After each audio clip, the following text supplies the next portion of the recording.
Hello friends, कैसे हो आप सब। आई होप कि आप सब अच्छे होंगे। आज का हमारा टॉपिक है हरियाणा का मध्यकालीन इतिहास। भारत के मध्यकालीन इतिहास का आरंभ भारत पर मुस्लिम आक्रमण के समय से माना जाता है। हरियाणा भारत के उत्तरी भाग में स्थित होने के कारण इन आक्रमणों से अत्यधिक प्रभावित रहा। तोमर वंश। हरियाणा में प्रतिहार शासन के बाद तोमर वंश की स्थापना हुई। तोमर नरेश अनंगपाल ने दिल्ली नगर बसाकर हरियाणा को उसकी राजधानी बनाया। 11वीं सदी में तोमर शासकों को महमूद गजनवी एवं उसके वंशजों के आक्रमण का सामना करना पड़ा। महमूद गजनवी 1009 ईस्वी तथा 1014 ईस्वी में महमूद गजनवी द्वारा हरियाणा के थानेसर पर हमला किया गया। अलबरूनी के अनुसार उस समय थानेसर के मंदिरों में कांस्य निर्मित देवताओं की हाथों में चक्र लिए मूर्तियां स्थापित थी, जिन्हें चक्र स्वामी के नाम से जाना जाता था। महमूद गजनवी द्वारा किए गए इस आक्रमण में मंदिरों व मूर्तियों का विनाश किया गया था। महमूद गजनवी के आक्रमण के समय थानेसर पर तोमर शासक जयपाल का शासन था। अलबरूनी ने अपनी रचना किताबुल हिंद में थानेसर को हिंदुओं का महत्वपूर्ण केंद्र बताया था। महमूद गजनवी के बाद 1037 ईस्वी में उसके पुत्र मसूद ने हांसी पर आक्रमण किया और तोमर शासक कुमारपाल देव से उसका संघर्ष हुआ, जिसमें मसूद की जीत हुई। इसके साथ ही उसका थानेसर कुरुक्षेत्र सहित सारे हरियाणा पर कब्जा हो गया। 1043 ईस्वी में मसूद के बेटे मादूद ने आक्रमण किया। तोमर शासक कुमारपाल देव ने अन्य शासकों की सहायता से मादूद को पराजित कर दिया। 1043 ईस्वी में कुमारदेवपाल चौहानों, परमारों तथा कलचुरियों के सम्मिलित संघ ने गजनवी साम्राज्य पर आक्रमण कर गजनी की सेना को पराजित कर दिया था। जैन लेखक हेमचंद्र के द्वासराय महाकाव्य के अनुसार चौहानों तथा तोमरों के बीच संघर्ष का अंत विग्रहराज द्वारा दिल्ली तथा हांसी पर अधिकार करने के साथ हुआ। मोहम्मद गौरी। 12वीं शताब्दी में चौहान एवं चाहमान शासकों ने दिल्ली एवं हरियाणा को तोमर शासन से मुक्त किया और अपना आधिपत्य स्थापित किया। मोहम्मद गौरी ने 1175 से 1186 ईस्वी के मध्य निरंतर संघर्ष कर पंजाब को अपने अधीन कर लिया, जिस पर महमूद के वंशज शासन कर रहे थे।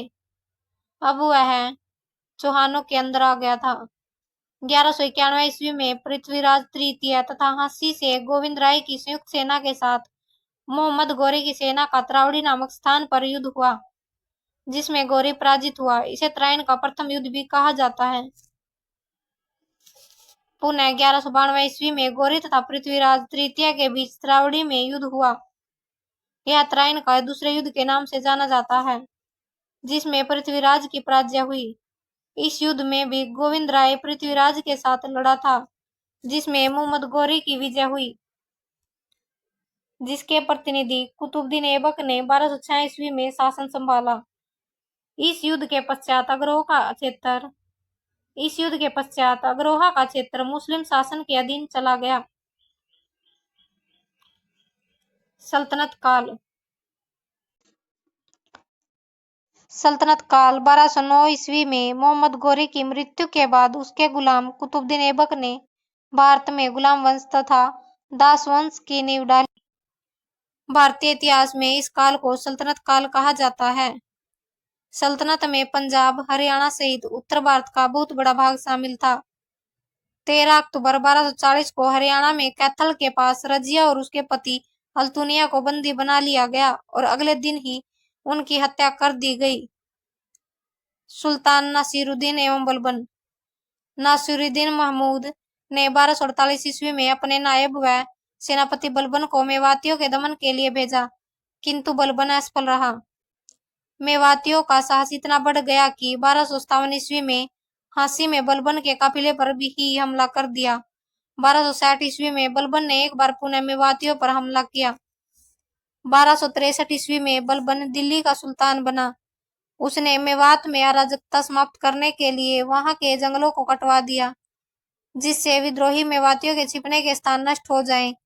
इसके बाद बलबन ने एक विशाल सेना के साथ आक्रमण करके मेवातियों को पराजित किया। खिलजी वंश बलबन के बाद दिल्ली सल्तनत पर खिलजी वंश का शासन स्थापित हुआ। 1290 ईस्वी में जलालुद्दीन खिलजी दिल्ली का सुल्तान बना। सुल्तान बनने पर उसने एक वीर मंडार को सम्मानित किया, जिसने उसके मुंह पर वार किया था। अलाउद्दीन खिलजी की कठोर व शोषक नीतियों से हरियाणा की जनता उससे नाराज थी, किंतु दूरस्थ प्रशासन के कारण वह बगावत नहीं कर सकी। सुल्तान फिरोज तुगलक गोहाना में हिंदुओं द्वारा बनवाए गए एक नए मंदिर को सुल्तान ने तुड़वा दिया तथा मूर्ति, पुस्तकें व अन्य सामग्री को जलाकर वहां पूजा करने वालों को बंदी बनाया व अनेक व्यक्तियों को मार दिया। फिरोज तुगलक के इस कार्य के कारण हरियाणा में गोहाना के अतिरिक्त हिसार व सफीदों में भी विद्रोह हुए, जिन्हें सुल्तान ने सेना भेजकर दबाया। फिरोज ने धार्मिक कट्टरता के कारण हरियाणा के मेवातियों सहित कई हिंदुओं को जबरन मुसलमान बना लिया। फिरोज ने सिरसा से 12 मील की दूरी पर एक तीसरा नगर भी बसाया। इसे उसने फिरोजाबाद हरनीखेड़ा का नाम दिया।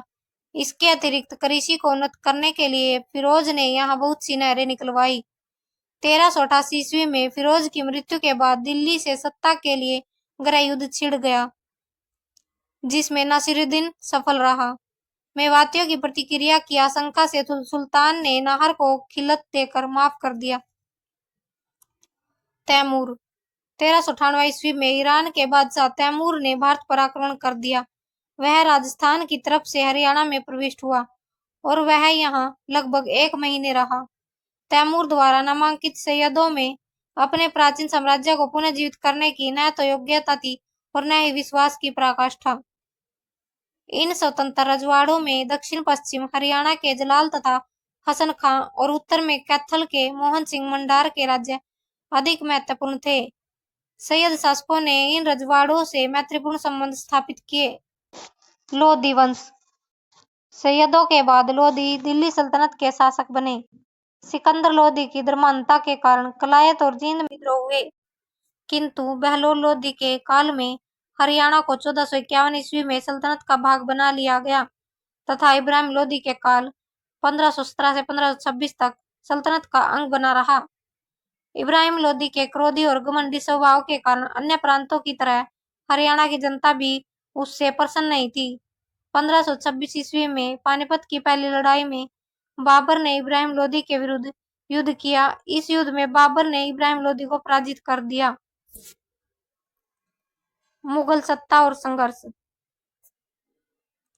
बाबर ने अपने भारत अभियान के दौरान 1527 ईस्वी में हरियाणा में प्रवेश किया।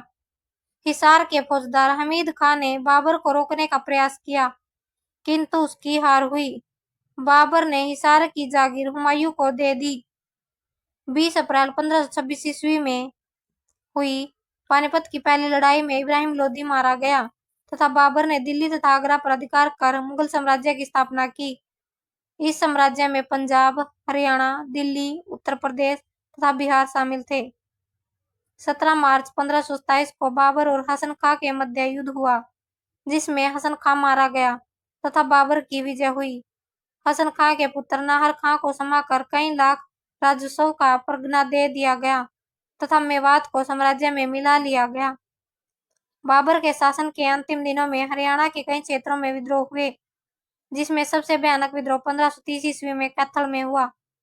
वहां के मंडार राजपूतों ने अपने नेता मोहन सिंह के नेतृत्व में संगठित होकर स्थानीय व्यवस्था को छिन्न भिन्न कर दिया। 26 दिसंबर 1530 को बाबर की मृत्यु हो गई। राज्य में नवविजित क्षेत्र के प्रशासन को व्यवस्थित तरीके से चलाने के लिए बाबर ने इसे 4 सरकारों या जिलों में बांट दिया गया, जो निम्नलिखित थी: दिल्ली सरकार, मेवात सरकार, हिसार सरकार, सरहिंद सरकार।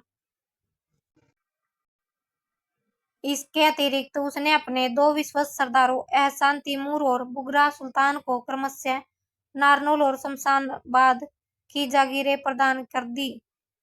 बाबर 1526 ईस्वी के बाद निरंतर युद्धों में जुटा रहा। उसे प्रशासन को और प्रजा के जीवन को उन्नत एवं सुखी बनाने के लिए पर्याप्त समय नहीं मिल पाया। हुमायूं 26 दिसंबर 1530 को बाबर की मृत्यु के बाद उसका पुत्र हुमायूं शासक बना। उसने मेवातों की सरकार अपने भाई हिंदाल को दे दी और हिसार और सरहिंद को अपने भाई कामरान के अधीन कर दिया। पंजाब, काबुल और कंधार भी कामरान के पास थे, किंतु इसके भाई ही उसके शत्रु बन गए। 1540 ईस्वी में शेरशाह ने हुमायूं को पराजित कर दिया। शेरशाह अधिक समय तक शासन नहीं कर सका और 1545 ईस्वी में युद्ध के समय कालिंजर में एक बारूद फटने के कारण मारा गया। हुमायूं 26 जनवरी 1556 को अपने पुस्तकालय की सीढ़ियों से गिरकर मृत्यु हो गई। हुमायूं की मृत्यु के पश्चात हेमू ने 7 अक्टूबर 1556 को दिल्ली की गद्दी पर कब्जा कर लिया और महाराजा विक्रमादित्य की उपाधि धारण की। हुमायूं ने अपने नाम के सिक्के भी जारी किए तथा दूरस्थ प्रदेशों के गवर्नरों की भी घोषणा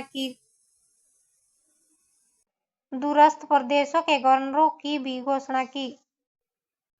5 नवंबर 1556 ईस्वी में पानीपत के प्रसिद्ध मैदान में अकबर और हेमू के मध्य पानीपत का द्वितीय युद्ध हुआ। इस युद्ध में हेमू की पराजय हुई। इस युद्ध में अकबर के संरक्षक बैरम खान ने महत्वपूर्ण भूमिका निभाई थी। अकबर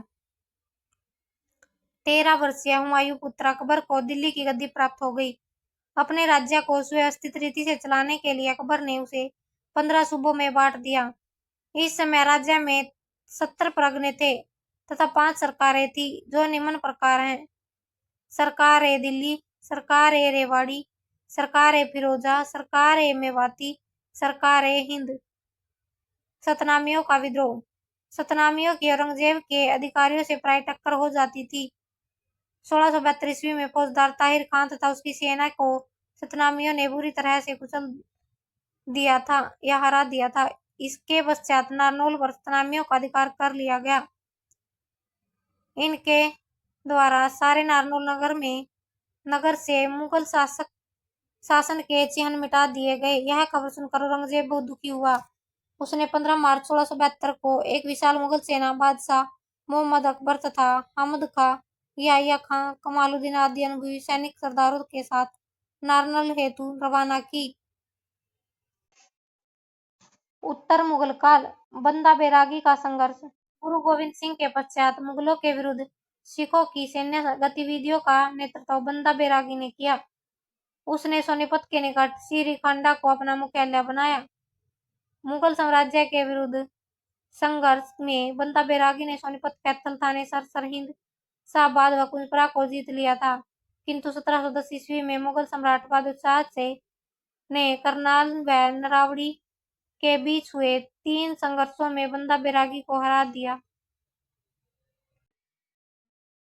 रेवाड़ी के अहीर शासक।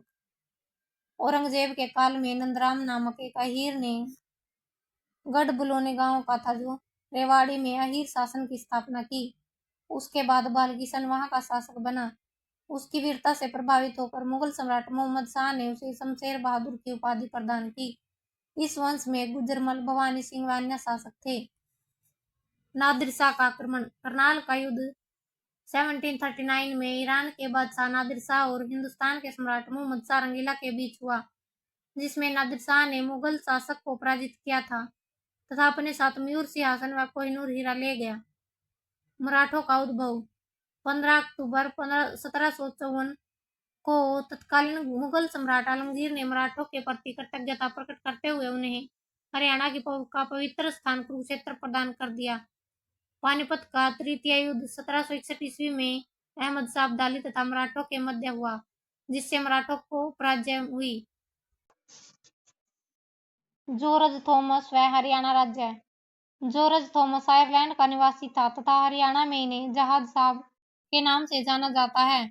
यह वर्ष 1787 ईस्वी में सरदना मेरठ की शासिका बेगम समरू की सेना में भर्ती हुए व बेगम की पुत्री से विवाह किया। 1793 ईस्वी में जॉर्ज थॉमस ने मराठा सिंधिया सूबेदार अप्पा खांडेराव हरि के अधीन नौकरी करने लगा। उसे मेवात के प्रांत की व्यवस्था करने की जिम्मेदारी सौंपी गई। उसने एक सेना की स्थापना की तथा मेवात के विद्रोही किसानों ने बलपूर्वक भूमि कर वसूल किया गया।